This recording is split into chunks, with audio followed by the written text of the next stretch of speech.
ત્યાં તાલુકા પોલીસ સ્ટેશનની અંદરમાં જે અમારી ઉપર 3rd ડિગ્રી ટોર્ચર કરવામાં આવ્યું, સાંજે પણ એલસીબી પીઆઈની હાજરીમાં મને પગના પાટા વડે એડી પરમારે પોતાની જ ચેમ્બરમાં માર માર્યો. મને કીધું કે તું જે કાંઈ હોય સાચા ખોટા નામ દઈ દે, પણ મેં કોઈના ખોટા નામ મારે દેવા નહોતા, કારણ કે કોઈ આમાં ઇન્વોલ્વ નહોતું.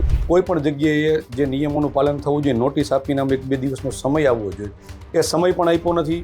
તબિયત નાદુરસ્ત થઈ એ જગ્યાએ પણ આઈડી પરમાર આવીને અમને ધમકાવે છે કે તું કોઈને કહીશ તો તને અમિત ખૂટના કેસમાં ખોટો ફસાવી દઈશ, ગંભીર ગુનાઓમાં ખોટો ફસાવી દઈશ, આવી અમને ધમકી આપી. ગુજરાતની અંદર છેલ્લા કેટલાક દિવસથી સતત રાજકોટ, રીબડા અને ગોંડલ એ ચર્ચાનો વિષય બન્યો છે, કેમ કે વારંવાર રાજકોટ જિલ્લા પોલીસની ટીમની સામે આક્ષેપો થઈ રહ્યા છે અને આક્ષેપોમાં ન તો એ જિલ્લા પોલીસ ખુલીને કોઈ સામે આવી રહ્યું અને નિવેદન આપી રહ્યું, અને બીજી તરફ જિલ્લા પોલીસની સામે સતત એ કોર્ટની અંદર અને પોલીસ સ્ટેશનની અંદર વારંવાર એ ફરિયાદો દાખલ થઈ રહી છે. તેવામાં વધુ એક વખત ગોંડલ પોલીસની સામે પિયુષ રાદડિયાએ ગુનો દાખલ કરવા માટે કોર્ટની અંદર એક અરજી કરી છે. નમસ્કાર, આપ જોઈ રહ્યા છો ન્યૂઝરૂમ ને આપની સાથે હું છું પ્રદીપ.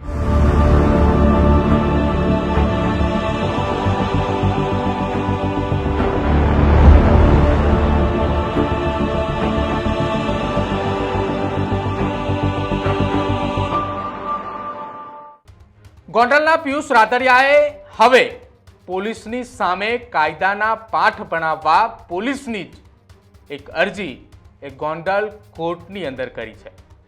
પિયુષ રાદડિયા કે જેઓએ ગોંડલ તાલુકા પોલીસ સ્ટેશનના પીઆઈ, પીએસઆઈ અને કોન્સ્ટેબલ સહિત તમામ એ સામે ફરિયાદ નોંધાવી છે, જેમાં પોલીસ સ્ટેશનમાં પોલીસે કાયદો હાથમાં લઈ કરેલા અત્યાચાર મામલે આખી આ ઘટનામાં એક અરજી એ ગોંડલ કોર્ટની અંદર દાખલ કરી છે.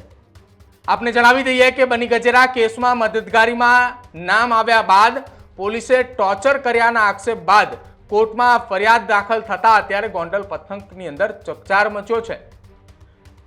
આખી એ ઘટનાની શરૂઆત એ બની ગજેરાની સામે નોંધાયેલી એ ફરિયાદ કે જેમાં બની ગજેરાએ 11 લાખ રૂપિયાની ખંડણી માંગી હતી ને ખંડણી માંગ્યા બાદ આ ઘટનામાં એક ગુનો દાખલ થાય છે, બની ગજેરાની ધરપકડ થાય છે અને પિયુષ રાદડિયાનું નામ એ ખુલે છે કે બની ગજેરાને ગોંડલ અને ગોંડલના આસપાસના વિસ્તારના લોકોની માહિતી એ બની ગજેરા સુધી પહોંચાડવામાં આવે છે અને બની ગજેરા ત્યારબાદ સોશિયલ મીડિયાના માધ્યમથી વિડીયો વાયરલ કરે છે.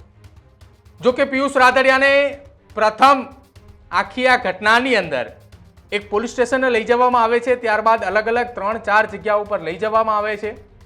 ત્યાં એવા આક્ષેપો પણ લગાવવામાં આવે છે કે તેમને કેમિકલ યુક્ત પાણી પીવડાવવામાં આવે છે, જે બાદ આખી આ ઘટનાની અંદર એડવોકેટ દિનેશ પાતર અને પિયુષ રાદડિયા આ બંનેને હોસ્પિટલ ખસેડવામાં આવે છે અને ત્યારબાદ હવે પિયુષ રાદડિયાએ ગોંડલ કોર્ટની અંદર આખી આ ઘટના અંગે એક અરજી આપી છે.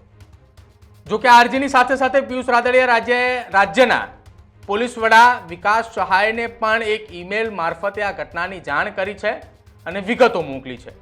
ત્યારે કોર્ટમાં તાલુકા PI AD Parmar, constable તેનસી Chudasama સહિતના કોન્સ્ટેબલો અને સાથે જ પીએસઆઈ સહિત આખી આ ઘટનાની એક ફરિયાદ કરી છે કે ખોટા ગુનામાં અને નોટિસ વિના ગેરકાયદેસર રીતે અટકાયત કરી શારીરિક અને માનસિક ત્રાસ આપ્યા હોવાનો ઉલ્લેખ આ ઘટનામાં કર્યો છે. આખી આ ઘટનાની ફરિયાદ ગોંડલ કોર્ટ અને રાજ્યના ડીજીપી વિકાસ સહાયને મોકલ્યા બાદ પિયુષ રાદડિયાએ મીડિયા સમક્ષ શું ખુલાસો કર્યો એ સાંભળો. તારીખ 17/5/2025 થી તારીખ 20 સુધી સતત મારી ઉપર જે ખોટી એફઆઈઆરો થઈ એના અનુસંધાને 17 તારીખે કોઈ પણ પ્રકારની નોટિસ વગર ગોંડલ કોર્ટની બહાર જ્યાં અમે ઊભા હતા ત્યાં એલસીબી આવી અને પૂછપરછના બાને બળજબરીપૂર્વક અમારો મોબાઈલ લઈ લીધો. ત્યાંથી ગોંડલ તાલુકા પોલીસ સ્ટેશન ખાતે લઈ ગયા.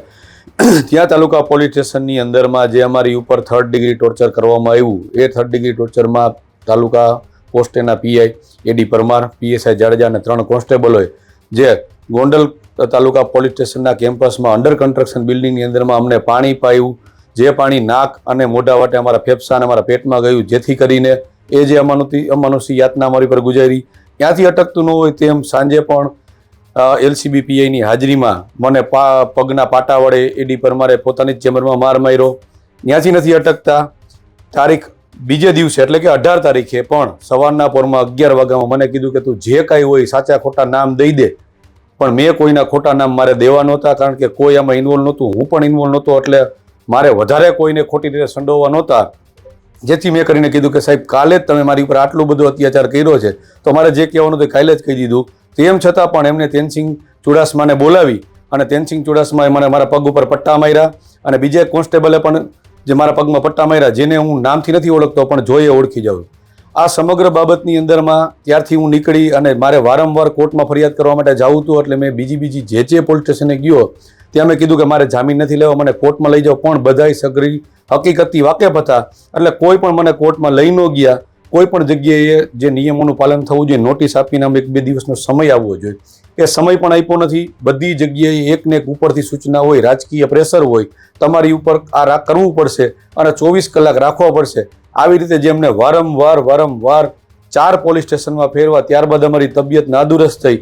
તે જગ્યાએ પણ આઈડી પરમાર આવીને અમને ધમકાવે છે કે તું કોઈને કહીશ તો તને અમિત ખૂટના કેસમાં ખોટો ફસાવી દઈશ, ગંભીર ગુનાઓમાં ખોટો ફસાવી દઈશ. આવી અમને ધમકી આપી ના છૂટકે છેલ્લે અમે હારી થાકી, અમારી તબિયત લથડી, ત્યારે અમને જે અહીંથી સિવિલ હોસ્પિટલેથી રાજકોટ ખાતે લઈ ગયા અને રાજકોટ ખાતેથી અમે જે ફરિયાદ કરેલી, જે મારા મધરે પણ તે દિવસે અહીંયા ગોંડલ કોર્ટમાં ફરિયાદ કરેલી, એ અનુસંધાને અમે આજે ગોંડલ નામદાર કોર્ટની અંદરમાં ફરિયાદ કરી છે. ગઈકાલે પણ મેં રાજ્યના ડીજીપી શ્રી વિકાસ સાહેબને પણ મેં મેલ મારફતે જાણ કરી છે.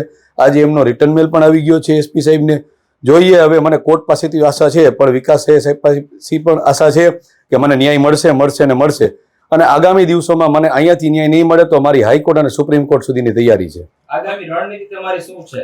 રણનીતિ તો કઈ નહીં, બસ જે અમારી પર અત્યાચાર થયો છે એ અત્યાચારની સામે અમે પગલાં લેશું અને જે અમારી પર ખોટા કેસો કર્યા છે એ કેસો અમે નામદાર હાઈકોર્ટમાં જઈ અને હકીકત વાકેફ કરીને અમારા કેસો જે છે એ કોષ કરવાની તજવીજ હાથ ધરશું. કોની મદદગારીમાં તમને અટક કરવામાં આવ્યા? બન્ની ગજેરાની ખોટી મદદગારીમાં. જે બન્ની ગજેરાને મેં મદદગારી કરી હતી એ માત્ર ને માત્ર પાટીદાર સમાજનો હોય, એમને 1 માસનો દીકરો હોય. મારા મિત્રના કહેવાથી મેં એની સાથે જે કંઈ મદદ કરેલી એ મિત્રતાની નાતે અને પાટીદાર સમાજનો હોય એના નાતે મદદ કરેલી, પણ તેમ છતાં કોઈ રાજકીય ઈશારે અમને ખોટી રીતે સંડોવી દીધા. આમાં કોના વિરુદ્ધ આજે ફરિયાદ દાખલ કરવામાં?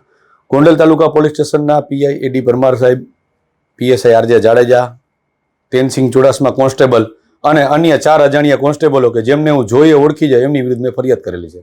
તો ગોંડલ, રીબડા અને રાજકોટ એ સતત ચર્ચાની અંદર છે. એ ચર્ચાની વચ્ચે બની ગજેરાની સામે રાતોરાત 3 થી 4 જેટલા ગુનાઓ દાખલ થયા હતા અને ગુનાઓ દાખલ થયા બાદ પિયુષ રાદડિયાનું પણ નામ એ તપાસની અંદર ખુલતા પિયુષ રાદડિયાની અટકાયત કરવામાં આવી હતી. જો કે પિયુષ રાદડિયાના ખબર અંતર પૂછવા માટે ગયેલા દિનેશ પાતરની પણ પોલીસે કેમિકલ યુક્ત પાણી પીવડાયું હોવાના આક્ષેપ એડવોકેટ દિનેશ પાતર અને પિયુષ રાદડિયાએ બંને લગાવ્યા હતા. આ ઘટનાની અંદર પિયુષ રાદડિયાએ 4 જેટલા પોલીસ મથકની અંદર ફેરવવામાં આવ્યા હોવાના આક્ષેપો પણ કર્યા છે.